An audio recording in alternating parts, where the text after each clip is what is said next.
आप देख रहे हैं चैनल विद्या गुरु। मैं जितेंद्र सीतापरा। सभी दर्शकों को मेरा नमस्कार। आज मैं आपको सिखाने वाला हूं 10 ठाठ। 10 ठाठ समझने से पहले आपको संगीत के साथ सुरों को समझना पड़ेगा। अगर आपको संगीत के साथ सुरों का ज्ञान नहीं है तो मेरा पहला वीडियो देख लीजिए। इस वीडियो का लिंक मैंने डिस्क्रिप्शन में दिया हुआ है। संगीत सुरों की परिभाषा है। 7 सुरों के समूह से सप्तक बनता है और सप्तक में से सुरों को कोमल या तीव्र बनाने से थाट बनता है। ऐसे हमारे इंडियन क्लासिकल म्यूजिक में 10 थाट है और ये थाट में से राग बनता है। फिर हर राग के आधार पर नोटेशन यानी कि स्वरांकन तैयार किया जाता है। ये स्वरांकन को शब्दों में कंपोज किया जाता है और कंपोजिशन को गाने से गीत बनता है। तो आइए शुरू करते हैं 10 थाट। ये 10 थाट के नाम है। इसका आप स्क्रीनशॉट ले लीजिए ताकि आपको समझने में आसानी हो। हर थाट में कौन सा स्वर कोमल या तीव्र बनता है ये मैंने पीले रंग से बताया है। बाकी के सब स्वर शुद्ध लगाए जाते हैं। आइए तो सबसे पहले हम पहला थाट बिलावल देखते हैं। बिलावल थाट में सभी स्वर शुद्ध आते हैं।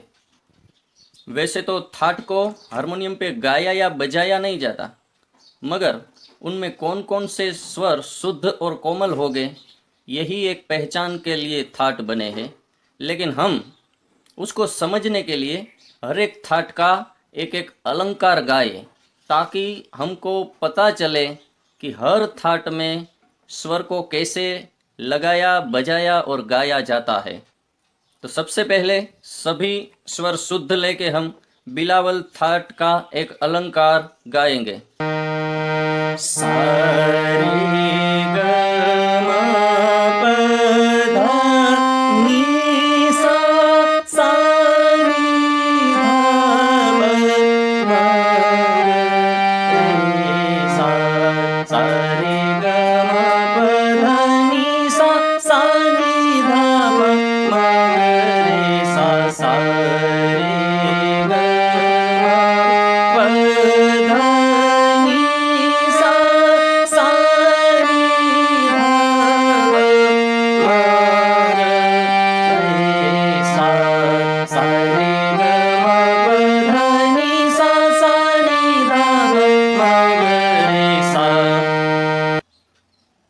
ऐसे हर एक थाट की कम से कम 200 बार प्रैक्टिस कीजिए ताकि आपके गले में हर थाट का स्वर अच्छी तरह से फिट हो जाए।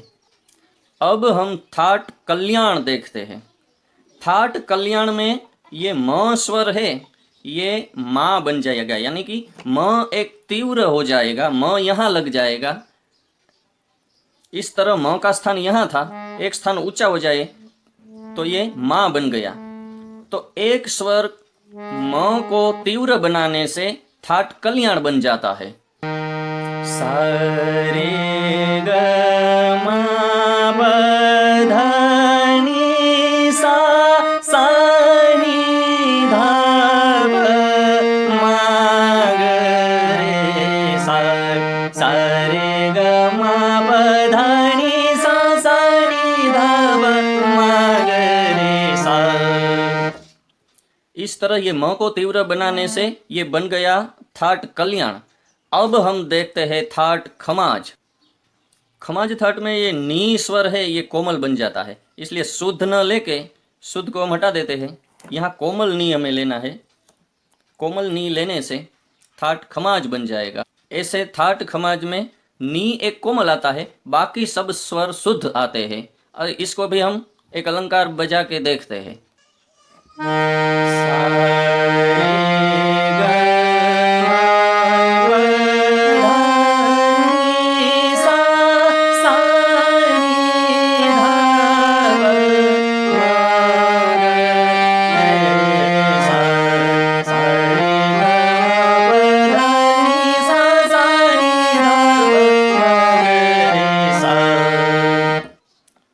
अब हम देखते हैं चौथा थाट, थाट काफी। ये काफी थाट में ग और नी कोमल बनते हैं। ग नी कोमल, बाकी के सब स्वर शुद्ध लेने से थाट काफी बन जाता है। शुद्ध ग और नी का ये स्थान है, उससे पहले की स्विच लेके हम उसको कोमल बना देंगे। ग नी शुद्ध यहाँ है, इसके बदले हम यहाँ ले लेते तो ये ग नी कोमल बन जाते हैं। इस प्रकार ग नी को कोमल बनाने से थाट काफी बन जाता है। तो उसको भी हम इसके एक अलंकार को बजा के देखते हैं।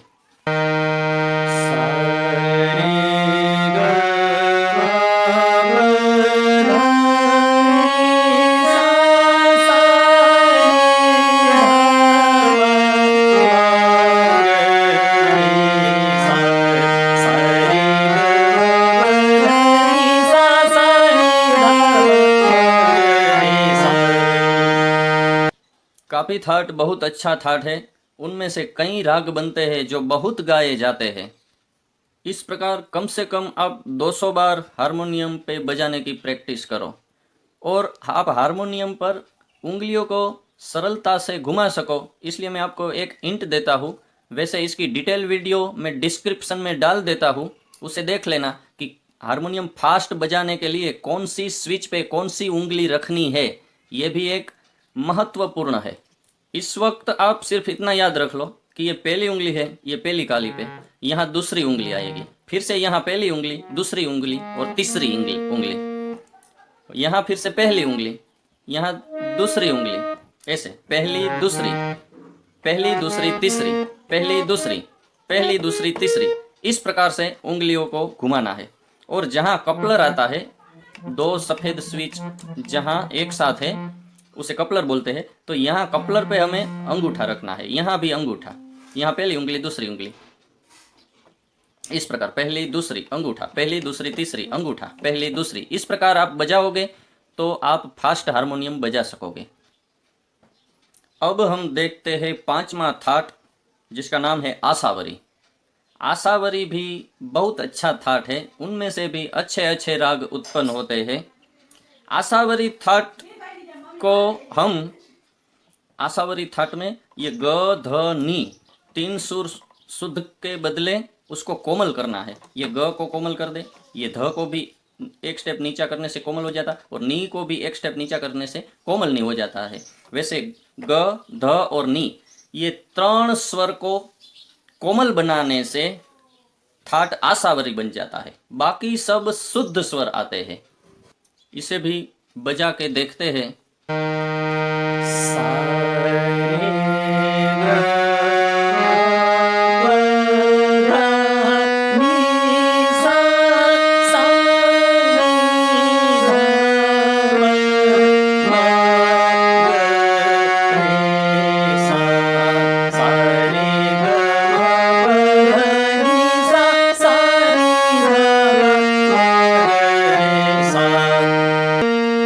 पसनी सधा पदम पदम पग रे सा रे मा प रे मा प नि धा प ग रे सा रे मा प। बहुत सुंदर थाट है, उसको गाने में बहुत मजा आता है। इस प्रकार ग ध और नी ये तीन कोमल सुर, बाकी सब शुद्ध लगा दो तो थाट आसावरी बन जाता है। अब ये आसावरी थाट में रे शुद्ध के बदले अगर आप कोमल ले लो तो भैरवी थाट बन जाता है। तो अब हम देखते हैं थाट भैरवी। थाट भैरवी में रे ग ध नी चारों चार सुर कोमल बन जाते हैं। ये रे ग ध और नी ये शुद्ध के बदले अगर हम कोमल बना दे तो भैरवी थाट बन जाता है। रे यहाँ आए, ग यहाँ के बदले यहाँ, ध यहाँ के बदले यहाँ और नी यहाँ के बदले यहाँ ले ले तो थाट भैरवी बन गया। भैरवी तो सदा सुहागिन राग है, वो सभी जलसे के अंत में गाया जाता है और बहुत बहुत सुमधुर राग है।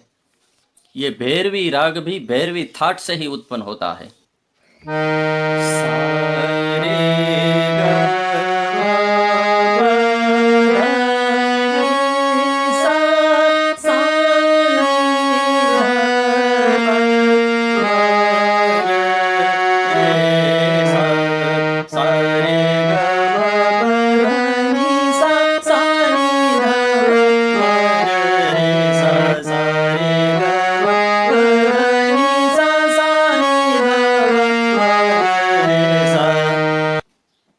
प्रकार कम से कम 200 बार अलंकार की प्रैक्टिस कीजिए, तब भी आपके गले में ये कोमल स्वर फिट हो गए।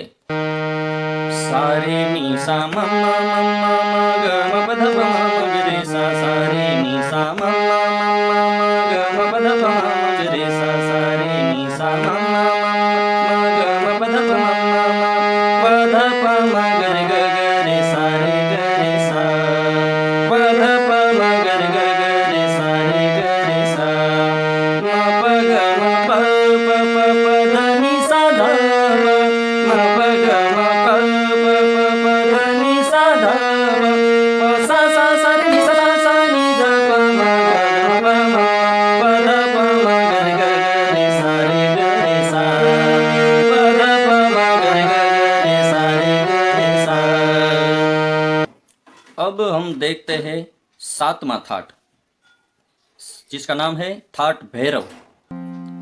भैरव थाट में ये रे और ध ये दोनों शुद्ध बन जाते हैं। रे ध कोमल बन जाते हैं। ये शुद्ध रे ध है, उसको अगर हम कोमल बना दे तो भैरव थाट का सरगम बन जाती है।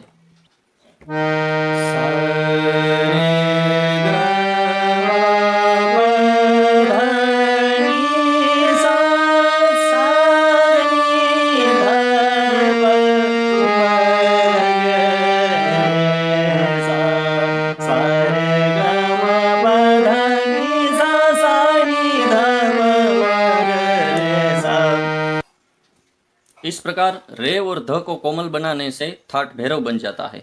अब हम देखते हैं थाट मारवा। मारवा थाट में रे कोमल और म तीव्र बनने से थाट मारवा बन जाता है।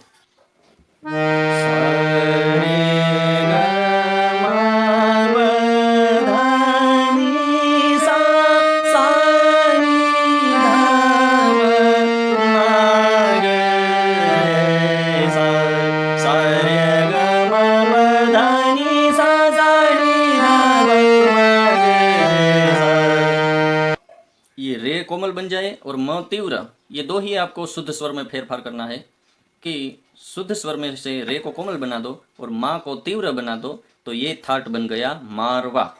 अब हम नौवां थाट देखते हैं पूर्वी थाट। पूर्वी थाट में रे और ध ये दो स्वर कोमल बनते हैं और म तीव्र आता है। रे ध कोमल, मा तीव्र। इस प्रकार शुद्ध स्वर में फेरफार करने से हो जाएगा पूर्वी थाट।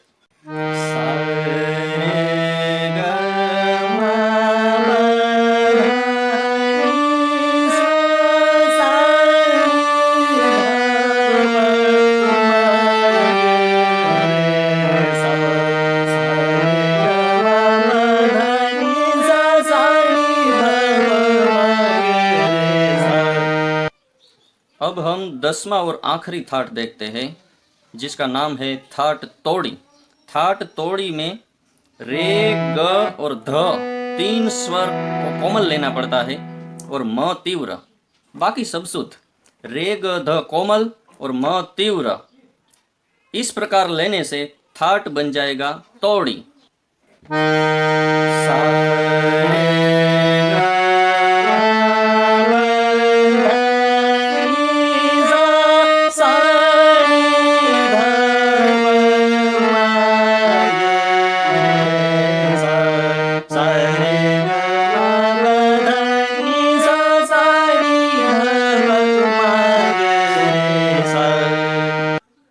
संगीत के ऐसे वीडियो को देखने के लिए हमारा चैनल को सब्सक्राइब कीजिए और ये वीडियो को अपने फेसबुक, व्हाट्सएप आदि सोशल मीडिया पर शेयर कीजिए, ताकि आपके फ्रेंड और रिश्तेदार भी संगीत सीख सके।